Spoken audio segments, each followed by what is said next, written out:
Hi Leo, welcome. Tingnan natin kung ano yung mensahe sa'yo. Be open-minded po, hindi po halos lahat makaresonate. Thank you nga po pala sa mga nagsusubscribe at sa mga bumabalik.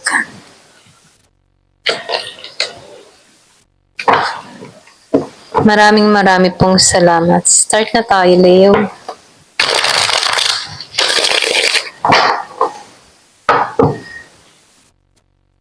Give it a message for Leo.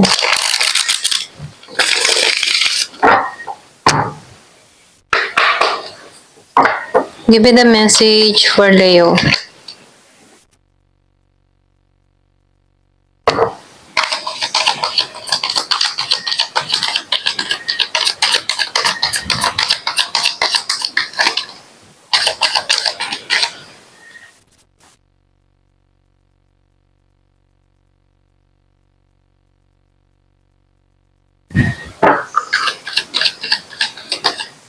Nakikitaan ko dito,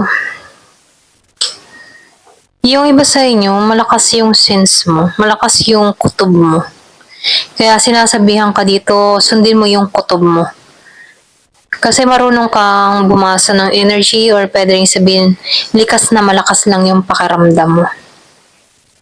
Nakikitaan ko dito, magiging maayos ang lahat, yung sitwasyon na kinakaharap mo. Kung meron ka mga kinakaharap na pagsubok sa panahon ngayon, nakikitaan ko dito yung balance. Yung iba sa inyo, nakikitaan ko rin dito na ikaw ay yung mo nagtsatsaga. Meron kang pagtsatsagang ginagawa dito kasi na sa'yo nakaagapay ang responsibilidad. Marami kang mga responsibilidad na kinakaharap. Yung iba sa inyo, breadwinner dito, or pwede rin single mother, single father, or pwede rin ikaw lang talaga yung tumutulong sa pamilya. Meron akong nakikita dito na kahit nahihirapan ka, andun yung pagnanais mo na mabigyan ng maganda at maayos na pamumuhay ang iyong mga anak, maging sa pamilya mo, okay? Andun yung emotion mo, andun yung lalim ng emotion mo para makatulong sa kanila. Nakikitaan ko rin dito yung lawak ng pangunawa mo.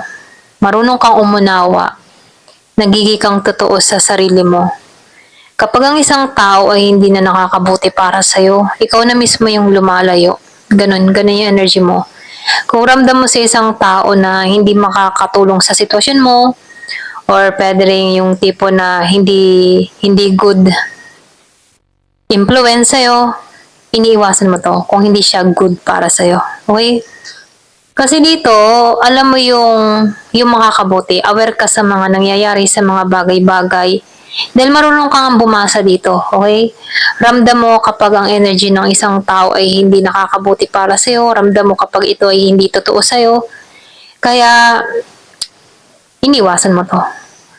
Nakikita ko rin dito yung iba naman sa inyo, mahabang panahon ka yung matipong nanahimik, mahabang panahon ka nag-iisa. Pwede rin sabihin, nag-isa ka dito dahil para makita mo yung kaliwanagan mo. Nakikita ko dito na meron kang mga pinagdaanan, nakaranas ka dito ng yung betrayal or merong nanloko sa'yo, merong naglihim sa'yo, nakaranas ka ng ganun, kaya meron kang ginawa dito na pag-alis or pwede rin ikaw meron kang nilihim dito, kaya ka umalis, okay? So, ito lang yung nafe-feel ko sa'yo.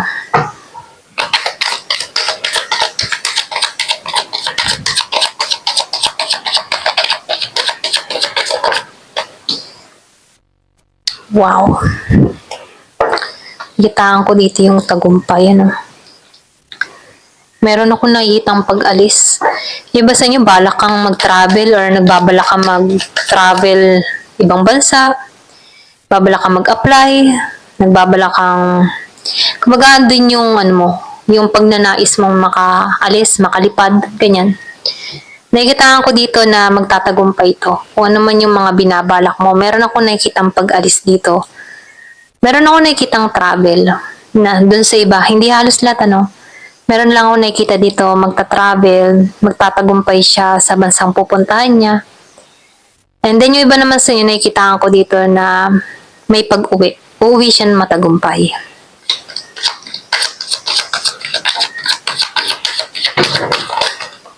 Wow. So, ang ganda. Nakikitaan ko, yung sinabi ko kanina, uuwi kang matagumpay. Uuwi ka ditong confident, independent. Uuwi ka dito na maayos. So, nakikitaan ko dito na meron dito nagiging maganda yung takbo ng pamumuhay niya. Happily single tong tao na to. Ito yung nakikita ko, happily single siya, nabibili niya yung gusto niya, hindi niya kailangan na bibilhan siya, mismong sarili niya, ibibili niya. Okay? Kaya niyang bumili ng sarili niya.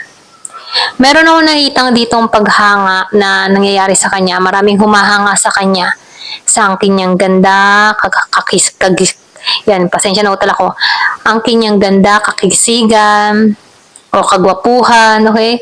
Meron ditong nakakapansin sa kanya dito dahil sa malaking pagbabago or pwede rin nag-evolve siya dito. Kasi meron akong nakikita dito nag-travel, meron ditong pagbabago nangyari sa kanya. Kung may team ka before, bigla kang namuti, mga ganun, no? So, malaking evolve, transformation. Kaya, meron mga taong napapalingon sa'yo. Ayan. So, nakikita ko dito, yung hinihiling mo, yung minanifest mo, na kukuha mo or nakakamit mo or makakamit mo. Okay? Kung ikaw pa lang ngayon sa panahon ngayon nahiling ka, nagmamanifest ka, makakamit mo to. Kung ano man yung hinihiling mo. Kasi nakikita ko dito na tagumpay. Meron tagumpay na naghihintay sa'yo. Sa anumang hiling mo, makakamit mo. Kasi andito yung willpower mo para sa manifestation. Malakas yung willpower mo sa manifestation. Okay? Lalo-lalo na pag full moon. Ayan.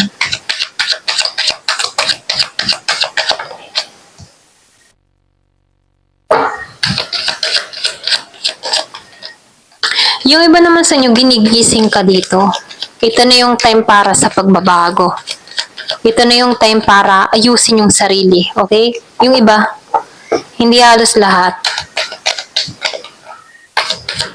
Nakikitaan ko dito yung mahabang panahon siya na nalugmok, nagdusa, nalungkot. Kaya ito na yung time na ginigising ka para magkaroon ng transformation sa sarili mo.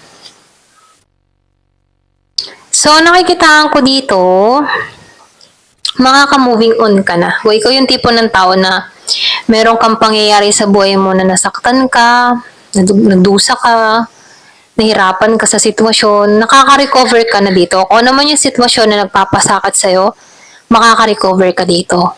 At mararamdaman mo yung malaking pagbabago sa buhay mo. So, nakikitaan ko dito, makakatulog ka na ng maayos, magiging malaya ka na sa sitwasyon, hindi mo na kailangan magtago. Ayan. So, nakikitaan ko dito yung paglaya mo sa sitwasyon na kinakaharap mo.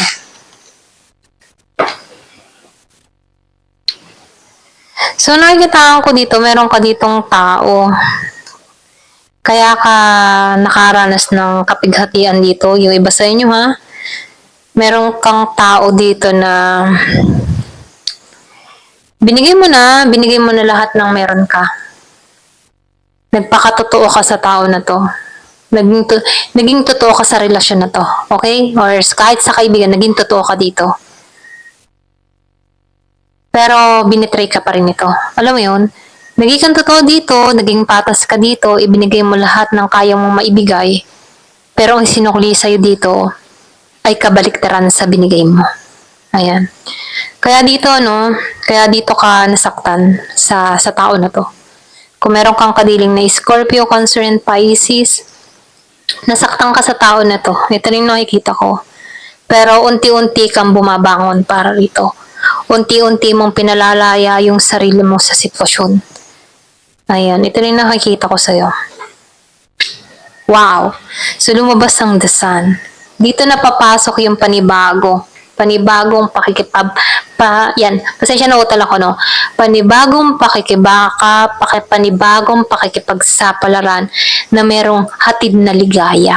Ay, alam mo yun, kung ikaw may nakaranas dito ng kabiguan, merong bagong parating, bagong pag-asa, na merong ningning, okay? Nagniningning ka dito.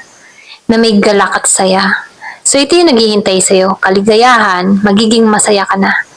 Kasi dito, nakaranas ka ng maraming pagsubok na ang bigat-bigat. Pero sa dulo, sisilaw sa'yo ang araw. Sisila yan. Sisila yung araw. Dito kasi, buwan yung sumilay sa'yo, madilim. Pero sa bandang huli, sumilay sa'yo ang araw. Happy ka dito. Dito, malungkot ka dito sa buwan. Pero dito sa araw, magiging masaya ka, maayos, mapayapa. So, yung harmony yung naghihintay sa'yo. Peaceful, and peace of mind, okay? Ito lang yung nakikita ko sa'yo. Ayan. Thank you for watching. Love and peace.